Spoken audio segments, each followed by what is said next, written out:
अस्सलाम वालेकुम। टॉपिक हम शुरू करने जा रहे हैं growth and development in animals. ये बड़ा ही अहम टॉपिक है जिसमें हम देखेंगे किस तरह से एक सिंगल फर्टिलाइज्ड एग से एक मुकम्मल जानदार बन जाता है।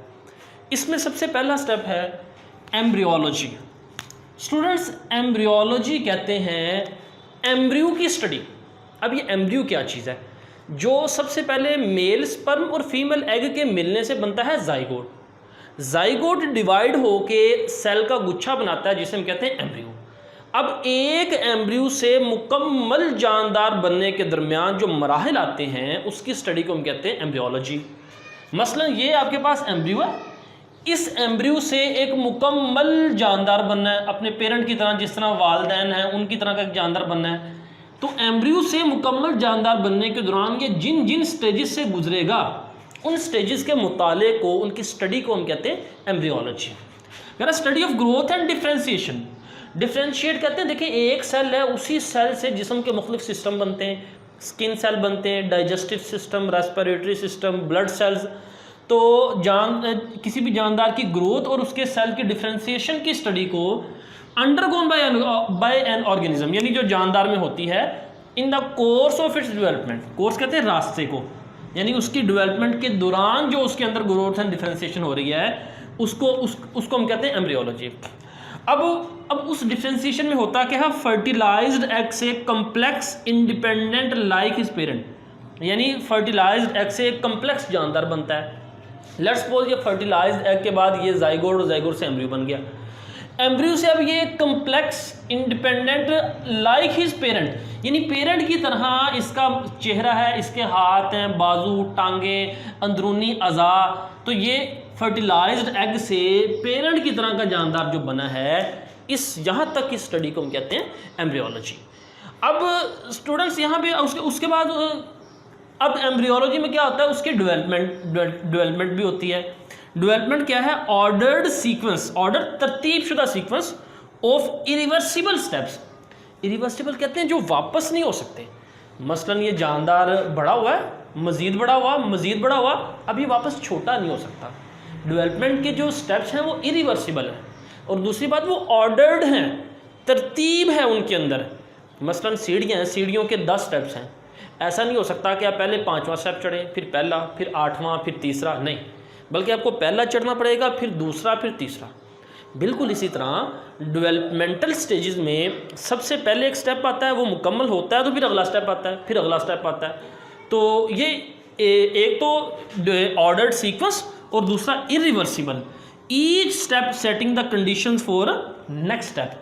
हर स्टेप जो मुकम्मल होता है वो अगले स्टेप की प्रिपरेशन करता है, तैयारी करता है, उसके बाद वो अगले स्टेप की तैयारी करता है। तो इस तरह से एक जानदार जो सा वो उसके अंदर ग्रोथ होती है, डेवलपमेंट का प्रोसेस होता है। फिर यहाँ पे बता रहा है कि जानदार चौंका ये समझा जाता है, साइंटिस्ट का ख्याल है कि एवोल्यूशनरी हिस्ट्री के अंदर एवोल्यूशन जब उनकी इर्तिका हुई तो जानदार शुरू में एक ही तरह के जानदारों से मुख्तलिफ जानदारों को इर्तिका हुई। तो इस वजह से वो कह रहा है कि ये एवोल्यूशन चूँकि सेम हुई, इस वजह से animals are related to the process of evolution, यानी एवोल्यूशन में ये रिलेटेड है।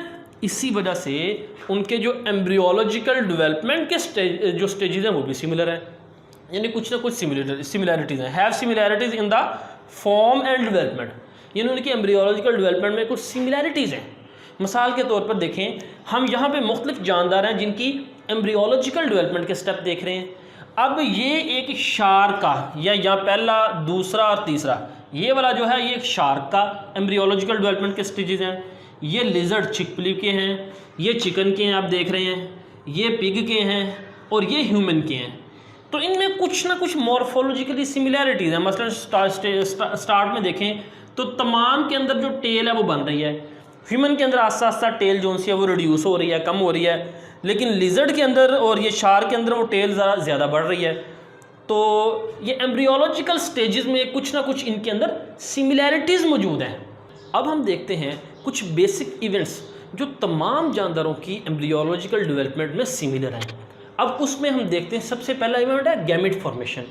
गैमेट्स कहते हैं मेल और फीमेल के अंदर जो सेक्स सेल्स बनते हैं, मेल के अंदर वो स्पर्म होते हैं, फीमेल के अंदर एग्स होते हैं। अब ये मेल का साइन है और ये फीमेल का, और गैमेट्स बनते हैं मियोसिस के जरिए, जिसकी वजह से इनमें क्रोमोसोम की तादाद होती है हाफ, एन सेट होता है इनमें। तो गैमेट्स जब आपस में मिलते हैं तो इनके मिलने को, यानी मेल गैमेट्स फीमेल एग के साथ जब मिलता है तो इनके मिलने के अमल को हम कहते हैं फर्टिलाइजेशन। एग की फर्टिलाइजेशन होने के बाद ये बन जाता है एक diploid one and diploid zygote, ये बन जाता है जाइगोट। अब जाइगोट एक सिंगल सेल है, एक सेल। अब उसी सेल से मुकम्मल जानदार बनता है। कैसे बनता है? उसकी डिवीजन होती है, क्लीवेज।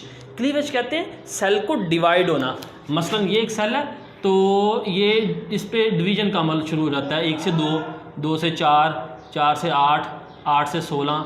तो ये सेल छोटे छोटे सेल का ना एक क्लम्प, गुच्छा बन जाता है इस तरह से। तो इस सेल के गुच्छे को हम कहते हैं ब्लास्टोमेर। इसे हम क्या कहते हैं? ब्लास्टोमेर। अब वो जो सेल का गुच्छा बना ब्लास्टोमेर या एम्ब्रियो, उससे क्या होता है फिर गैस्ट्रुलेशन का अमल होता है। गैस्ट्रुलेशन कहते हैं फॉर्मेशन ऑफ बॉडी लेयर्स, जिस्म की मुख्तलिफ तहों का बनना। याद रहे गैस्ट्रुलेशन की डेफिनेशन आप ग्लॉसरी के पेज नंबर 4 पे भी कर सकते हैं। इसी तरह जिस तरह एम्ब्रियोलॉजी की डेफिनेशन ग्लॉसरी के पेज नंबर 3 पे भी लिखी हुई है, वहाँ से भी आप कर सकते हैं। जिस तरह ये गैस्ट्रुलेशन की डेफिनेशन आपने वहाँ से देख लेनी है, क्योंकि ग्लॉसरी की डेफिनेशन ज़रूर देखिए, ये MD कैट के हवाले से बाज़ दफ़ा बड़ी अहमियत की हामिल होती हैं। फिर देखें गैस्ट्रुलेशन में क्या होगा, जिल्द की तहें बनती हैं। मसलन ये देखें आपके पास, ये मैं यहाँ पे बना के दिखाता हूँ, इस तरह से ये बाहर जोन सी है ये एक्टोडर्म है, और जो अंदर बन रही है ये एंडोडर्म है, और एक्टो और एंडोडर्म के दरमियान में यहाँ से इस तरह से ये मीज़ोडर्मल सेल जोन्स है ना वो बनना शुरू होते हैं, और आस्ता आस्ता ये सॉरी जी मीज़ोडर्मल, ये है मीज़ोडर्म। तो ये जिल्द की तीनों तहें, एक्टोडर्म, मीज़ोडर्म और एंडोडर्म। अब याद रहे कि ये जो जिल्द की मुख्तलिफ तहें हैं ना, इनसे अब क्या अगला प्रोसेस होता है? ऑर्गेनोजेनेसिस। ऑर्गेनोजेनेसिस कहते हैं formation of body organs. It is the process of formation of body organs. Cell क्या होते हैं? यानी इन्हीं जिल्द की तहों के सेल डिफ्रेंशिएट होके अपना स्ट्रक्चर और फंक्शन तब्दील करके जिस्म के मुख्तलिफ ऑर्गन्स बनाते हैं। मिसाल के तौर पर जो मीज़ोडर्म है, इससे क्या बनना है? हमारा स्केलेटल सिस्टम बनना है, इससे हमारे मसल्स बनने हैं, इसी से सर्कुलेटरी सिस्टम बनना है, जो ब्लड सर्कुलेटरी सिस्टम है, खून की गर्दिश का निज़ाम, और इसी से हमारा इम्यून सिस्टम बनना है, जिसे हम कहते हैं ये लिम्फेटिक सिस्टम भी। इसी तरह जो याद रहे ये जो मीज़ोडर्म की डेफिनेशन है, ये फर्स्ट ईयर की ग्लॉसरी पेज नंबर 10 पे दी हुई है, वहाँ से आप एक दफ़ा ज़रूर देख लीजिएगा, फर्स्ट ईयर 11वीं किताब। इसी तरह दूसरा जो एक्टोडर्म है, इससे स्किन, हमारी जिल्द और न्यूरल टिश्यू यानी नर्वस सिस्टम बनता है। और जो एंडोडर्म है, इससे epithelial lining of gastro intestinal and respiratory tract. Gastro intestinal यानी हमारा जो मैदा है, स्टमक है, और छोटी आंत और बड़ी आंत, उसकी जो अंदरूनी दीवारें हैं, इंटरनल लेयर, वो किससे बनती है? वो एंडोडर्म से बनती है। इसी तरह रेस्पिरेटरी ट्रैक्ट यानी अब कह रहे हैं हमारे जो आज़ा हैं उनकी जो अंदरूनी मेम्ब्रेन है, जिस तरह डाइजेस्टिव सिस्टम की अंदरूनी मेम्ब्रेन, रेस्पिरेटरी यानी फेफड़ों की अंदरूनी मेम्ब्रेन, वो किससे बनती है? वो एंडोडर्म से बनती है। तो यानी गैस्ट्रुलेशन के बाद अगला प्रोसेस क्या है? ऑर्गेनोजेनेसिस, जिस्म के अज़ा का बनना। अब जब मुकम्मल अज़ा बन गए हैं, देखिए अब ये जो जानदार है, ये जो आपको नज़र आ रहा है, यहाँ पे ऑर्गेनोजेनेसिस मुकम्मल हो गई, जानदार फिजिकली अपने पेरेंट की तरह बन गया। उसके बाद क्या होना है? सिर्फ ग्रोथ का अमल होना है। यानी ये आपके पास जाइगोट था, जाइगोट से ये मुकम्मल ऑर्गेनोजेनेसिस हो गई, मुकम्मल पेरेंट की तरह जानदार बन गया। अब उसने सिर्फ ग्रो करना है, साइज़ में इजाफा होना है, जो ऑर्गन बनने थे बन गए। अब जस्ट उसने क्या करना है? इंक्रीज़ इन साइज़, जिस्म का साइज़ में इजाफा होगा और ये मुकम्मल फुली ग्रोन इंडिविजुअल जो सा ये बन जाएगा। तो ये थे की इवेंट्स इन एनिमल्स डेवलपमेंट। इस टॉपिक में लॉन्ग क्वेश्चन के तौर पे सवाल तो नहीं आएगा।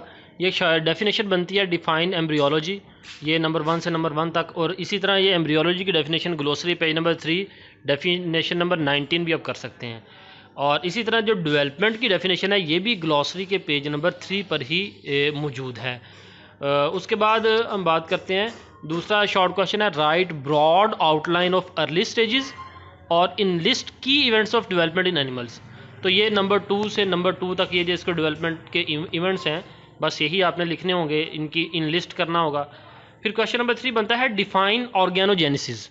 तो ऑर्गेनोजेनेसिस की डेफिनेशन आप ये जो यहाँ पे ऑर्गेनोजेनेसिस के आगे जो लिखी हुई है ना, इसको आप इस तरह से तरतीब देंगे, the process by which body और आप कहेंगे the process by which cell interact and differentiate to form body organs, या आप कह सकते हैं body organ formed by the process of cell interaction and differentiation. तो इस तरह से आप इसकी डेफिनेशन कर सकते हैं। और बस यही आज के टॉपिक में ये शॉर्ट क्वेश्चन थे। और दूसरी बात ये जो जितने भी इवेंट्स दिए हुए हैं ना, ये किसी भी तरीके से MCQ बन सकते हैं, किसी भी तरीके से। तो ये था आज का टॉपिक। अस्सलामु अलैकुम वरहमतुल्लाहि वबरकातुहू।